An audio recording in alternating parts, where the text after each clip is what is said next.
বেগুন কিন্তু বাজারে সব সময় পাওয়া যায়, কিন্তু এই শীতের দিনের খাওয়াটাই যেন তার একটা স্বাদ আলাদা। সে যেইভাবেই হোক, ভর্তা হোক, পোড়া হোক, যাই হোক, আজকে যেইভাবে একটা বেগুনের আমি রেসিপি বানাবো, আশা করি দেখতেও ভালো লাগবে আর খাইতে দাও আরও অসাধারণ লাগে। তাই কিভাবে বানাইলাম সেইটাই আমি এখানে দেখাবো। তার আগে আমাদের বাঙালি রান্নার তরফ থেকে আপনাদের সবাইকে স্বাগত জানাই। আর এর জন্য দেখেন বড় সাইজের লম্বা যে সাদা বেগুনগুলো হয়, সাদা না, যে বেগুনের একটু সবুজ সবুজ কালার, সেই বেগুনগুলো নিয়ে নিছি আমি দুটো। আর এইটা মাঝখান থেকে কাটতে নিতেছি সবগুলো।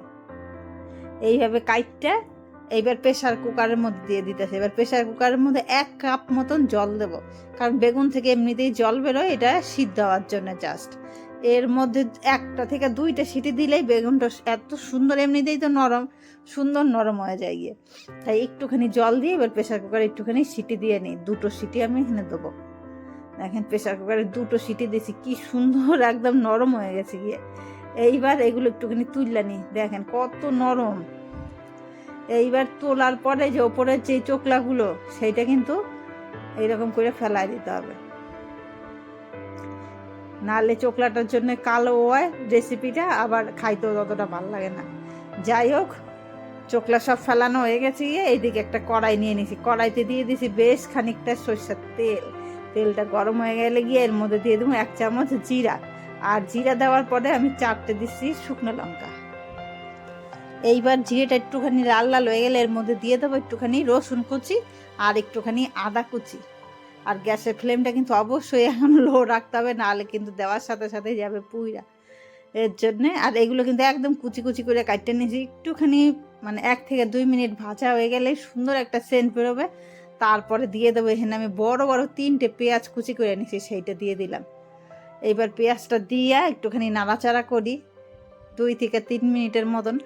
এত কুচি কুচি পেঁয়াজটা যে সুন্দর নরম হয়ে যাবে গিয়ে এখনই। তাও এর মধ্যে নুন দিলে আরও তাড়াতাড়ি নরম হয়ে যায়, তো আমি নুন দিই নাই, পরে দেবো। দেখেন 3 থেকে 4 মিনিট পরে সুন্দর একদম নরম হয়ে গেছে। এইবার দিয়ে দেবো বেগুনটা। এইবার বেগুনটা দেওয়ার পরে এটা একটুখানি মিশাই নিই।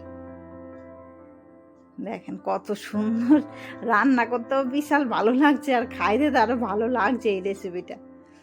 যাই হোক, এবার বেগুনটা দিয়ে দিছি। এইবার দিয়ে দেবো এর মধ্যে এক এক করে গুঁড়ো মশলা। গুঁড়ো মশলার মধ্যে একটুখানি শুধু হলুদ গুঁড়া আর একটুখানি লঙ্কার গুঁড়া, এইটাই যাবে। আর নুন দেবো পরিমাণ মতন। এখানে 2 চামচ দেবো নুন। তার আগে দিয়ে দিলাম একটু কুচি লঙ্কা কুচি। এইবার সব কিছু দিয়ে একসাথে শুধু মেশাইতে হবে। এইবার আগেই একটুখানি দেওয়া যায় তো হচ্ছে টমেটো, কিন্তু আমি একটু পরে দেবো, কারণ টমেটোটা একটু কাঁচা কাঁচা থাকলে মুখে পড়বে, সুন্দর খাইতে আরও বেশি স্বাদ লাগে। আর অনেকে চাইলে আগেও দিতে পারে, কিন্তু আমি পরে দিলাম। দেখেন তাতে সুন্দর একদম গলবে না, টমেটোটা একটু শক্ত শক্ত থাকবে, খাইতে আরও বেশি ভালো লাগে। এইবার টমেটো দিয়ে 2 থেকে 3 মিনিট নাড়াচাড়ার পরে, যেহেতু নুন রয়েছে একটুখানি রাখলেই নরম হয়ে যায় সুন্দর। এইবার নরম হয়ে গেছে, এবার দিয়ে দিলাম একটুখানি চিনি। স্বাদটা তাতে আরও সুন্দর হয়, ব্যালেন্সটা দেখেন, কালারটাও কত সুন্দর আছে। এইবার শেষে দিয়ে দেবো একটুখানি ধনিয়া পাতা কুচি। সেইটা না দিলে কি আর বেগুন পোড়া কিংবা বেগুন ভর্তা জমে, তাও আবার শীতের দিনে।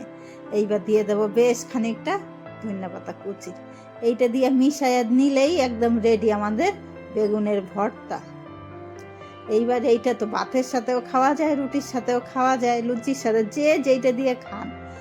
তবে আমি আজকে রুটি বানাইছি, রুটির সাথে এইটা আমি পরিবেশন করুন।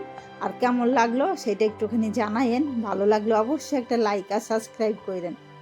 আর ভিডিওটা কিন্তু শেষ পর্যন্ত দেখার জন্য অনেক ধন্যবাদ। দেখেন নামায় নিছি, কত সুন্দর লাগতেছে না দেখতে, আর গন্ধ তো একদম অমায়িক। এইবার 2টা রুটি নিছি আর নিছি একটুখানি বেগুন ভর্তা। এইটা দিয়ে খাইয়া নি, আগে দেখি কেমন লাগে। একটুখানি ছিঁড়া রুটিটা মুখে নেই।